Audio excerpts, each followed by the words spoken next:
ونصلي على رسوله الكريم اما بعد. میرے بھائیوں، بزرگوں اور دوستوں، انسان مٹی سے بنا ہے. اس کے اندر مٹی کی خاصیت ہے. بعض زمینیں ایسی ہوتی ہیں، آپ کتنے ہی امکانی اسباب اختیار کر لیں، کتنا ہی ٹریکٹر چلا لیں، کتنا ہی اچھا بیج ڈال دیں، کیسا ہی اچھا کھاد پانی لگا دیں، کتنی ہی خدمت کر لیں، ایک دانہ پیدا نہیں ہوتا.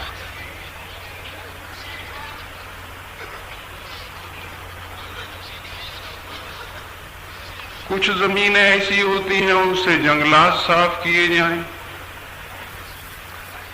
زمین کو ہموار کیا جائے،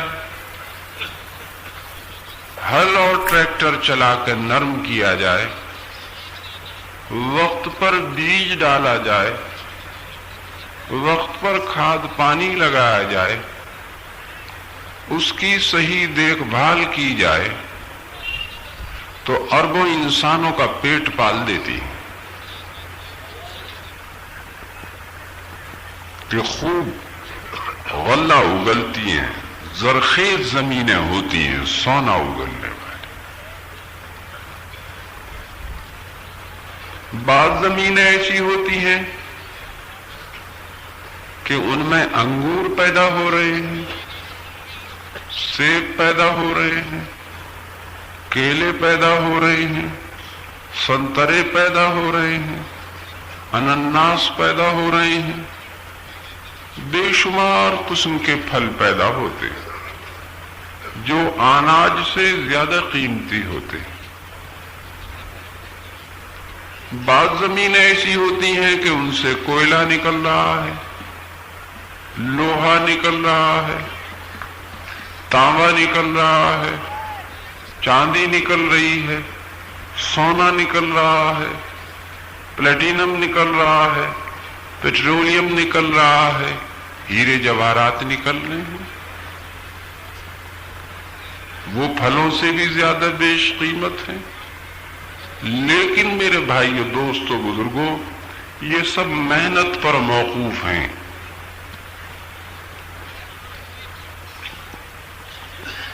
کائے پر موقوف ہیں؟ محنت پر موقوف ہیں.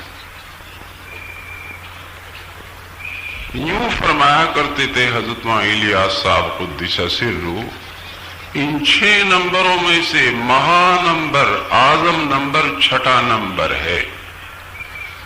کون سا نمبر ہے؟ 6. ایک زمیندار ہے جس کے پاس 1000 ایکڑ زمین ہے. کتنی ہے؟ کہ 5000 بیگھے. 50 ملازمین ہیں. تو ان 50 گھرانوں میں خوشحال زندگی ہے اس زمینداری کی وجہ سے. اور زمیندار کے گھرانے میں تو نعمتوں کے دریا بہ رہے ہیں. حویلی نعمتوں سے معمور ہے، اربوں روپے بینک بیلنس ہے. اکلوتا بیٹا ہے، ناز و نعم میں پرورش ہوئی، اللے تللے کی زندگی گزاری، نفس کے چونچلے پورے کرتا رہا. ابا کے انتقال کے بعد اس نے سوچا بھلا کھیتی کی کیا ضرورت ہے. اس کے ایک فیصلے سے 50 آدمی بے روزگار ہو گئے اور 50 گھروں میں معاش کا مسئلہ کھڑا ہو گیا. اور اس کا اپنا یہ حال ہوا. یوں کہا اگر کسی کے پاس قارون کا خزانہ ہو اور خرچ ہونے پہ آ جائے تو ایک دن ختم ہو جائے گا. آمدنی کا سلسلہ تو منقطع ہو گیا اور زندگی اللے تللے کی رہی، نفس کے چونچلے پورے کرتا رہا. وہ تو دانے دانے کو محتاج ہو گیا، گھر میں چوہے قلابازیاں کھانے لگے، گھر میں فاقے داخل ہو گئے۔ کیا زمیندار نہیں ہے؟ زمیندار تو ہے۔ ابا نے جو جائیداد چھوڑی تھی 1000 ایکڑ، وہ زمین تو اس کی ملک میں ہے، اس کے تصرف میں ہے، لیکن کھیتی کا سلسلہ منقطع ہو جانے کی وجہ سے وہ تو چند سال میں زمین بنجر اوسر ہو گئی۔ کیسی ہو گئی؟ تو بنجر اوسر ہو گئی۔ اب بتائیے اس کے مسئلے کا حل کیا ہے؟ وہ تو دانے دانے کو محتاج ہے۔ کوئی صاحب فہم آدمی اسے قرض دینے کو تیار نہیں۔ میاں اس نے لاکھ کا گھر خاک کر لیا، کہاں سے دے گا آپ کو؟ ہے جی، آپ سوچیں اس جوان کے مسئلے کا حل کیا ہے؟ کیا زمین بیچ کے گزران کرے؟ ایک دن زمین بھی ختم ہو جائے گی، تو پھر کیا کرے؟ ہے جی، کیا کرے وہ؟ اس کے مسئلے کا حل کیا، اسے سوچئے۔ اگر یہ سمجھ میں آ گیا تو تبلیغ سمجھ میں آ جائے گی۔ اس زمیندار کے اکلوتے بیٹے کا مسئلہ اگر سمجھ میں آ جائے، جس کے پاس 1000 ایکڑ زمین ہے، فاقے کر رہا ہے، دانے دانے کو محتاج ہے، اگر اس کے مسئلے کا حل سمجھ میں آ گیا تو ہمیں اپنے مسئلے کا حل سمجھ میں آ جائے گا۔ اس لیے اس کے مسئلے کا حل یہ نہیں ہے کہ زمین کو بیچے اور گزران کرے، اس لیے کہ ایک دن زمین بھی ختم ہو جائے گی، تو پھر کیا کرے؟ اتنی استطاعت نہیں، ٹیوب ویل ختم ہو گئے، ٹریکٹر نیلام ہو گئے، زمین کو قابل کاشت بنانے کے لیے تو بڑے سرمایے کی ضرورت ہے کہ پھر سے بنجر کو توڑے اور زمین کو زرخیز بنائے، تو کیا کرے اب؟ فرمایا لقد خلقنا الانسان فی کبد، اللہ نے انسان کو محنت کے لیے پیدا کیا ہے۔ انسان کو اللہ نے محنت کا سرمایہ دے کر بھیجا ہے۔ اگر کمانے کی محنت سے بچ گیا تو کھانا بنانے کی محنت کرنی ہے، اگر کھانا بنانے کی محنت سے بچ گیا تو کھانا کھانے کی محنت کرنی ہے، اس لیے کہ ہاتھوں کے دانت نہیں ہوتے۔ اور اگر کھانا کھانے کی محنت کرنی تو ہضم کرنے کی محنت کرنی ہے۔ قورمہ، بریانی، شیرمال، باقرخائی، شاہی توست کھا کے کمپلیٹ ریسٹ میں ہے، کروٹ بھی نہیں لے رہے، اٹھ کے بھی نہیں بیٹھ رہے، تو کھانا ہضم ہو جائے گا؟ ہو جائے گا بھائی؟ اگر یہ جوان یہ معمول بنا لے اس انداز کے کھانے کا اور عیش کوشی کا، چند روز میں کیا ہوگا کہ بستر سے براہ راست قبرستان چلا جائے گا۔ کیوں؟ اس نے کھانا ہضم کرنے کی محنت نہیں کی۔ سمجھ رہے بات؟ تو اللہ ایک نعمت دیتے ہیں تو 3 نعمتیں سلب کر لیتے ہیں۔ جس ریشو میں مال دیتے ہیں اسی ریشو میں ہاضمہ خراب کرتے ہیں، اسی ریشو میں صحت خراب کرتے ہیں۔ کسی کو ہائی بلڈ پریشر ہے، کسی کو لو بلڈ پریشر ہے، کسی کو گیسٹرک ٹربل ہے، کسی کو ڈائبٹیز کا عرضہ ہے۔ دسترخوان پر الوان نعمت ہے، لیکن وہ ہر نعمت سے ایسے ڈرتا ہے گویا شیر ببر بیٹھا، وہ اسے نہیں کھائے گا، وہ نعمت اسے کھا جائے گی۔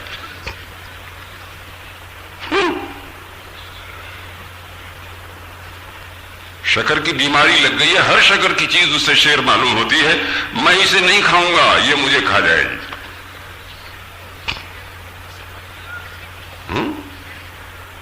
اور اگر بلڈ پریشر ہو گیا ہے تو ہر نمک سے بننے والی چیز اسے شیر معلوم ہوتی ہے۔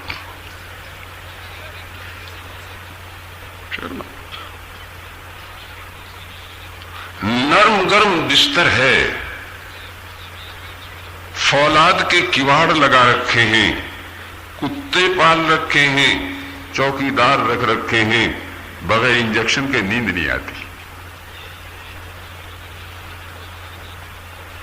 قدم قدم پر پہرا ہے، فوج ہاتھ میں ہے، پولیس ہاتھ میں ہے، CID ہاتھ میں ہے، بینکس ہاتھ میں ہے، پریس ہاتھ میں ہے، اور آدمی بھگ سے اٹھ جاتا ہے۔ کیا ہو جاتا ہے؟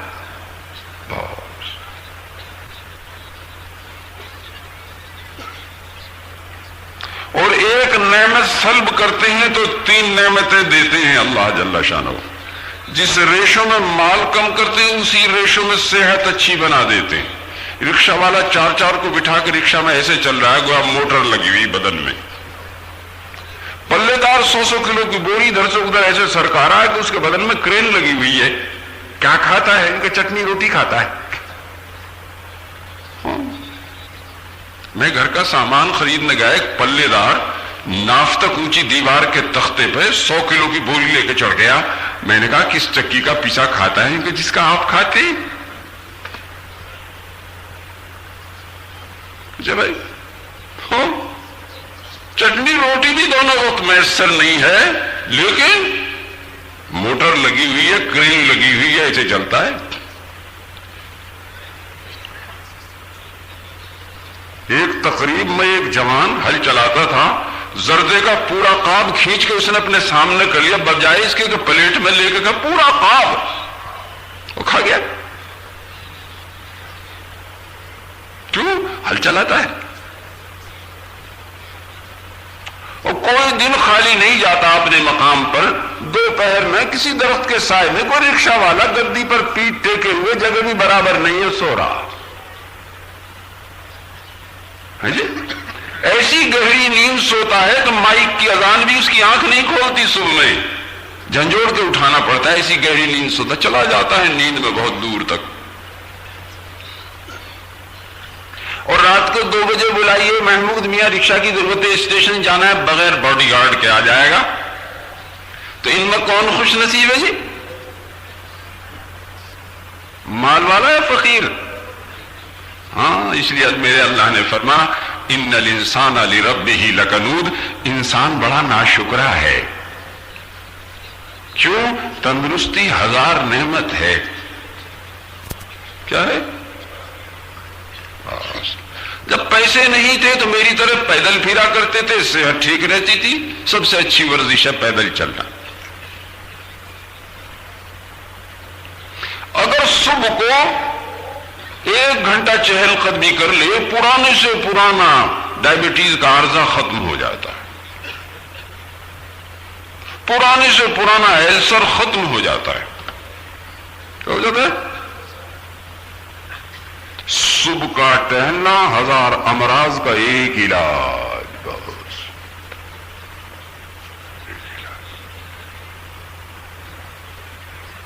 ہمارے ایک بزرگ تھے, صبح کو ٹہلنے جاتے تو 1 منزل قرآن کی تلاوت کرتے تھے. تلاوت کو اور ٹہلنے کو جوڑ رکھا تھا. جہاں آدھی منزل ہو جاتی وہاں سے واپس آ جاتے. میں نے اپنے حضرت مولانا انعام الحسن صاحب قدس سرہ سے پوچھا, ذکر کیا, فرمایا ہمارا تو 15 سپارے روز کا معمول تھا ٹہلنے میں. 15 پارے کی تلاوت کرتے تھے اور 10 پارے کا نوافل میں اہتمام تھا. 3 پارے تہجد میں پڑھا کرتے تھے. اب ذوف ہو گیا تو 2 پارے ہی پڑھے جاتے ہیں. ہاں, عجیب چیز ہے پیدل چلنا. اسی لیے وہ الیاس صاحب یوں فرمایا کرتے تھے, اصل ہدایت تو پیدل جماعتوں سے آئے گی, مجبوراً سست رفتار سواری اختیار کرو تاکہ صبر و تحمل کی استعداد پیدا ہو. جدائی کے لیے ضروری ہے. آدمی یوں چاہے چٹ سے نتیجہ سامنے آ جاوے.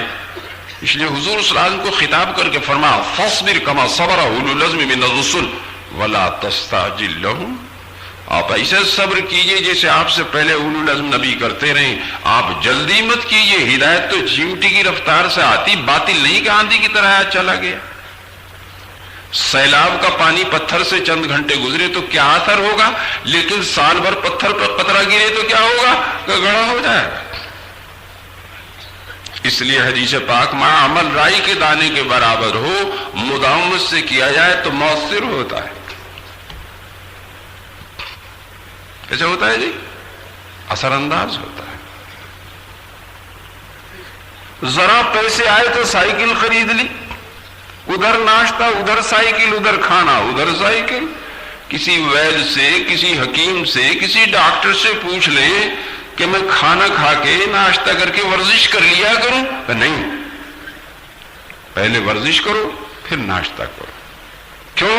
براہ راست پیٹ ہی کی ورزش ہوتی ہے سائیکل پہ تو،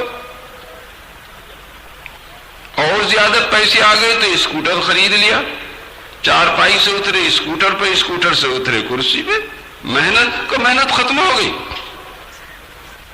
اور زیادہ پیسے آ گئے تو کار خرید لی، مسہری پر ڈنلپ کا گدا آ گیا، اس گدے سے اترے کار میں، اور کار سے اترے دفتر میں، کتنی دیر؟ 12 گھنٹے۔ مال تو مصروفیات لے کے آتا ہے بیچا، جتنا پیسہ زیادہ کما رہے ہیں اتنا ہی وقت زیادہ دینا۔ اور یہاں چیئرمین ہیں، یہاں پریزیڈنٹ ہیں، یہاں کوآرڈینیٹر ہیں، یہاں سیکرٹری ہیں، اب آئے دن ضیافتیں ہوتی رہتی ہیں، وہاں لنچ ہے، وہاں ڈنر ہے، اب قورمہ، بریانی، شیرمال، باقر خانی، شاہی توست مل رہا ہے کھانے کو۔ ایک لقمہ کھا لیجئے برکت کے لیے، 2 لقمے کھا لیجئے برکت، وہ برکت میں صحت داؤ پہ لگا دیتا ہے۔ مال تو مقوی مرغن مل رہا ہے، اور جسمانی محنت صفر، تو کیا ہوتا ہے؟ وہ نعمتیں اسے ڈس لیتی ہیں، جیسے سانپ ڈس لیتا ہے، کیا ہو جاتا ہے؟ حضور صلی اللہ علیہ وسلم کی سیرت پر ایک کتاب ہے زاد المعاد، حافظ ابن قیم کی اپنے موضوع پر مستند کتاب ہے، اس کا ایک باب طب نبوی پر ہے۔ لکھا ہے کہ حضور صلی اللہ علیہ وسلم کے زمانے میں غذائیں مفرد تھیں تو دوائیں بھی مفرد تھیں۔ سرکہ الگ سے ایک سالن ہے، گھی الگ سے ایک سالن ہے، روغن زیتون الگ سے ایک سالن ہے، گوشت الگ سے ایک سالن ہے۔ حضرت عمر رضی اللہ عنہ اپنے بیٹے حضرت عبداللہ ابن عمر رضی اللہ عنہ کے پہنچے، انہوں نے کھانے کی تواضع کی، دسترخوان پر کھانا چنا گیا، فرمایا عبداللہ تم نے 2 کھانے ایک جگہ جمع کر لیے، لو گوشت میں گھی ڈال رکھا ہے، میں نہیں کھاؤں گا۔ حضرت وہ اتنے پیسے کا گوشت آتا تھا، آج ذرا بودا تھا تو سستا مل گیا تو بچے ہوئے پیسے کا گھی خرید لیا۔ نہیں بھائی، ہم تو ایک سالن کے کھانے والے آدمی، بس دسترخوان سے اٹھ کے کھانا نہیں کھایا۔ تو اس زمانے غذائیں کیسی تھی؟ مفرد، ایک سالن بس ایک کوئی چیز۔ تو مرض کے لیے دوا بھی ایک کسی۔ تو شیخ سعدی رحمت اللہ علیہ نے گلستان سعدی میں لکھا ہے کہ حضور صلی اللہ علیہ وسلم کی خدمت میں ایک طبیب حاضر ہوئے، عرض کیا 6 مہینے سے میں آپ کے ماحول میں ہوں، لیکن آپ کے صحابہ میں سے ایک شخص میرے پاس علاج کرانے نہیں آیا۔ کیسی صحت تھی صحابہ کرام کی؟ ہمارے جیسی ہے جی، کہ تنخواہ 500 روپے مہینہ اور دوا میں 5000 روپے مہینہ، کتنے؟ فرمایا میں نے اپنے دوستوں سے یہ کہہ رکھا ہے جب تک بھوک نہ لگے کھانا مت کھاؤ، اور جب تھوڑی سی بھوک باقی رہ جائے تو ہاتھ کھینچ لو، تو تندرست رہتے ہیں۔ ہمارا کیا مرض ہے؟ ہم تو پرخوری کے عادی ہیں، ہر وقت کھاتے رہتے ہیں بکری کی طرح۔ جس چکی پہ آٹا پستا ہے نا، تو 250 گرام گیہوں ہو یا 1 کوئنٹل، پوری چکی چلتی ہے جب پستا ہے۔ آپ پورا کھانا کھا لیں یا ایک بسکٹ کھائیں، دونوں کے ہضم کرنے میں پیٹ کی پوری مشین چلتی ہے۔ ہم نے اپنے پیٹوں کو تھکا رکھا ہے۔ کیا کر رکھا ہے؟ سچ۔ میری عمر ہی کیا ہے اس وقت؟ 69 برس کی عمر ہے میری۔ کتنی ہے بھائی؟ 60 اور 9 جوان ہوں، 60 اور پاٹھا، 60 سال کا جوان پٹھا ہوتا ہے۔ کیا کرتا ہوں؟ تھوڑا سا کھاتا ہوں۔ کتنا بھائی؟ تو زیادہ کھانے سے آدمی تندرست نہیں رہتا، زیادہ ہضم کرنے سے تندرست رہتا ہے۔ ایسے رہتا ہے تندرست۔ اور ہضم ہوگا محنت کے بقدر، جتنی محنت آپ کریں گے اتنی غذا جزو بدن بنے گی، اور جتنی جزو بدن بنے گی اتنا ہی قوت آئے گی، ورنہ ان کو پخانے میں نکل جاوے گی۔ کسی کو قبض ہو گیا دوا کھا رہا ہے، کسی کو دست لگ گئے اب دوا کھا رہا ہے، کسی کو پیچش ہو گئی اب دوا کھا رہا ہے. کیوں؟ اناپ شناپ کھاتا ہے، وقت بے وقت کھاتا ہے. کیسے کھاتا ہے بھائی؟ وہ کھانے کا وقت ہی مقرر نہیں رہا.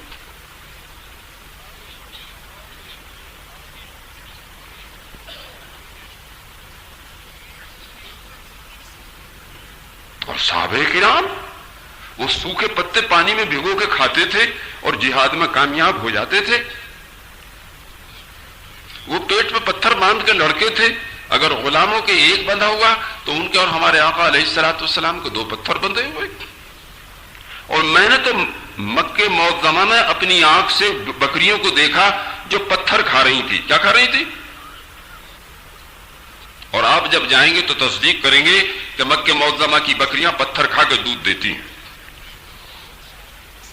چیتڑے، کاغذ، پتھر. وہ برمیوں کی آبادی ہے مکہ معظمہ میں 1 لاکھ سے زیادہ پہاڑیوں پر. کہتے یہ بکریاں ایک خاص قسم کا پتھر ہوتا ہے اسے ہی کھا کے دودھ دیتی ہیں. تو دودھ کہاں سے آتا ہے؟ جی کہاں سے آتا ہے دودھ؟ ان سے پوچھو تمہیں کس نے پیدا کیا؟ ان کا اللہ نے. آسمان سے پانی کون برساتا ہے؟ ان کا اللہ برساتے ہیں. تمہیں کھانے کو کون دیتا ہے؟ ان کا اللہ دیتے ہیں. جو اللہ پتھر سے صالح علیہ السلام کی اونٹنی کو پیدا کر سکتا ہے وہ پتھر سے دودھ پیدا نہیں کر سکتا؟ کر سکتا ہے. ہاں پوری دنیا آبادی کے بڑھنے سے پریشان ہو رہی ہے. کیا ہو رہی ہے؟ کہاں سے کھلائیں گے؟ یوں سمجھتے ہیں غذا کا مسئلہ ان سے متعلق ہے دیوانوں سے. وَمَا مِن دَابَّةٍ فِي الْأَرْضِ إِلَّا وَاللَّهِ رِزْقُهَا. زمین پر کوئی جاندار نہیں جس کا رزق اللہ کے ذمہ فرض نہیں. بچہ بعد میں پیدا ہوتا ہے، پہلے امی کے سینے میں دودھ آ جاتا ہے. کائنات میں اس سے افضل کوئی غذا بچے کے لیے نہیں. پھر اللہ اسے الہام کرتا ہے دودھ پینے کا، ورنہ سارے دانشور انٹلیکچوئل اسے سمجھا نہیں سکتے دودھ کیسے پیتے ہیں. سمجھا دیں گے؟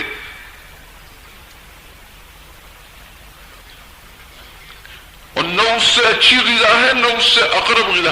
ہر وقت امی کا سینہ ہونٹوں سے لگا ہوا ہے، کہیں جانے کی ضرورت ہی نہیں. جب ضرورت پڑی جب ضرورت پوری کری، جب ضرورت پڑی جب پی لیا. تو مشکل ہے. اور جسم کو جب اس کی ضرورت کم ہو جاتی ہے تو اللہ امی کے سینے میں دودھ سکھانا شروع کر دیتے. اب ساری دنیا کے اطباء اپنے فن کو لگا دیں، امی کے دودھ کو سوکھنے سے نہیں روک سکتے. روک لیں گے؟ نہیں روک سکتے. فرمایا نحن قسمنا بینہم معیشتہم. لوگوں کے درمیان روزی ہم نے تقسیم کی ہے. اس کا مدار کسی کی عقل و فہم، دانش و بینش پر نہیں ہے، اللہ کی تقسیم پر ہے. اور انسان کا رزق موت کی طرح پیچھے پھر رہا ہے کہ مجھے کھا. کھائی نہ کھائی آپ کو کھانا ہے جو مقدر ہو چکا. نہ جانے کتنے بار یہ دسترخوان پر ہوا کہ ایک صاحب نے لقمہ لیا اور اچانک کسی نے بلایا، وہ لقمہ رکھ کر چلے گئے اور وہ لقمہ ہمارے منہ میں چلا گیا. کیوں؟ وہ ہمارے لیے مقدر ہو چکا تھا. اگر دل کا یقین ٹھیک ہو جائے تو آدمی حلال سے لے گا، حرام سے نہیں. جائز سے لے گا، ناجائز سے نہیں. حسن سلوک سے لے گا، بدسلوکی سے نہیں. کیوں؟ تو آ کے رہے. سمجھ رہے بات؟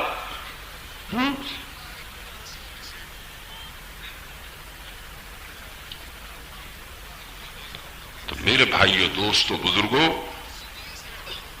اعظم نمبر کون سا ہے؟ یہ 6واں نمبر ہے. اس رئیس زادے کے مسئلے کا حل کیا ہے؟ وہ پھاوڑا لے کر زمین پر محنت کرے، اپنے بیوی بچوں کو لے، کوئی کھرپا لے، کوئی پھاوڑا، تھوڑی سی زمین وہ ذرا محنت کر کے تیار کر لے اور ڈھیکلی کا کنواں لگا لے. ایک رسی لی، ایک ڈول لیا، 1 بیگھا اس نے پودینہ بو دیا. 1 گڈی 1 روپے کی. کتنے کی؟ بس 1 کلو پیاز تو 60 روپے کی. کتنے کی؟ 1 کلو نمک تو 25 روپے کا.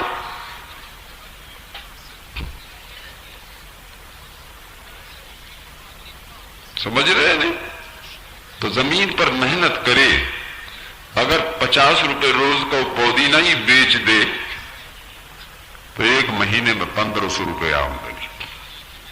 اب آہستہ آہستہ زمین پر محنت کرے، اسے بڑھاتا چلا جائے اور کفایت شاری کے ساتھ خرچ کرے، وہ چند سال میں 1000 ایکڑ زمین اس کے قبضے میں آ جائے گی۔ اب 1000 ایکڑ زمین پر جب محنت ہوگی تو کتنی آمدنی ہوگی؟ تو پھر ایسی حالت ہو جائے گی جیسی ابا جان کی تھی، کاہے سے؟ کہ محنت سے۔ کاہے سے؟ محنت سے۔ یہ چھٹا نمبر کیا ہے؟ کہ مہا نمبر ہے، اعظم نمبر ہے۔ ایمان کی محنت ہوگی تو ایمان باقی رہے گا، ورنہ ایمان ہی چلا جائے گا۔ تو ایک تو کھیت ہے، ایک کھیت کی محنت ہے، ایک دکان ہے، ایک دکان کی محنت ہے، ایک ایمان ہے، ایک ایمان کی محنت ہے۔ دکان کی محنت ہوگی تو دکان باقی رہے گی، ورنہ کرائے میں نیلام ہو جائے گی۔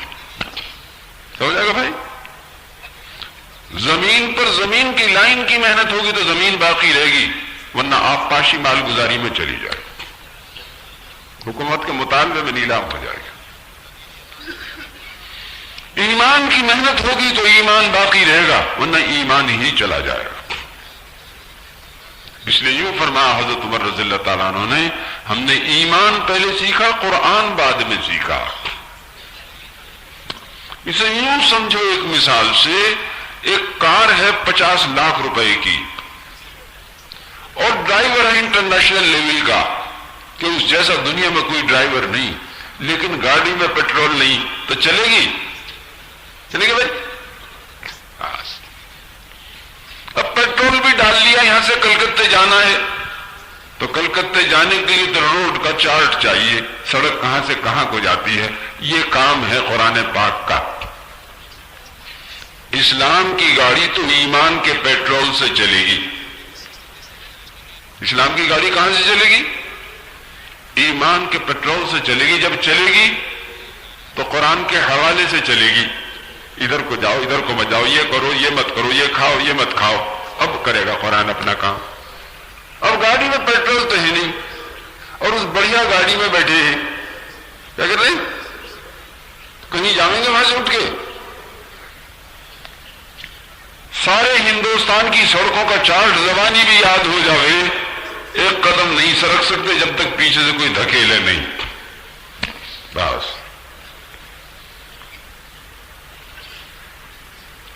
تو اسلام کی گاڑی تو ایمان کے پیٹرول سے چلے گی، اور ایمان کی ایک محنت ہے، ایمان کی محنت ہوگی تو ایمان آئے گا، نہیں ہوگی تو نہیں آئے گا۔ اس لیے فرمایا ظہر الفساد فی البر والبحر بما کسبت ایدی الناس لیذیقہم بعد الذی عملوا لعلہم یرجعون۔ خشکی تری میں جو فساد ہے بدعمالی کی وجہ سے ہے کہ اللہ جل شانہ بعض اعمال پر پکڑ کے مزہ چکھا دیتا ہے تاکہ لوٹ کے اللہ کی طرف آ جائیں۔ وَلَا نُذِيقَنَّهُم مِّنَ الْعَذَابِ الْأَدْنَىٰ دُونَ الْعَذَابِ الْأَكْبَرِ لَعَلَّهُمْ يَرْجِعُونَ۔ جہنم کے بڑے عذاب سے پہلے اللہ چھوٹی چھوٹی مصیبتیں بھیجتے ہیں تاکہ گھبرا کے توبہ کر لیں، لوٹ کے اللہ کی طرف آ جائیں۔ حالات کیوں خراب ہیں؟ کہ اعمال خراب ہیں۔ اعمال کیوں خراب ہیں؟ کہ دل کا یقین خراب ہے۔ دل کا یقین کیوں خراب ہے؟ کہ ٹھیک کرنے کی محنت نہیں ہے۔ جسم میں گوشت کا ایک ٹکڑا ہے، وہ ٹھیک ہو جائے تو پورا جسم ٹھیک ہو جاتا ہے، وہ بگڑ جائے تو پورا جسم بگڑ جاتا ہے۔ وہ کیا ہے؟ کہ دل ہے۔ تو یقین کے ٹھیک کرنے کی محنت ہوگی تو یقین ٹھیک ہو جائے گا، یقین ٹھیک ہو جائے گا تو اعمال ٹھیک ہو جائیں گے، اعمال ٹھیک ہو جائیں گے تو حالات ٹھیک ہو جائیں گے۔ ہماری مصیبت کیا ہے؟ ہم حال کو حال سے ٹھیک کرنا چاہتے ہیں، عمل سے نہیں۔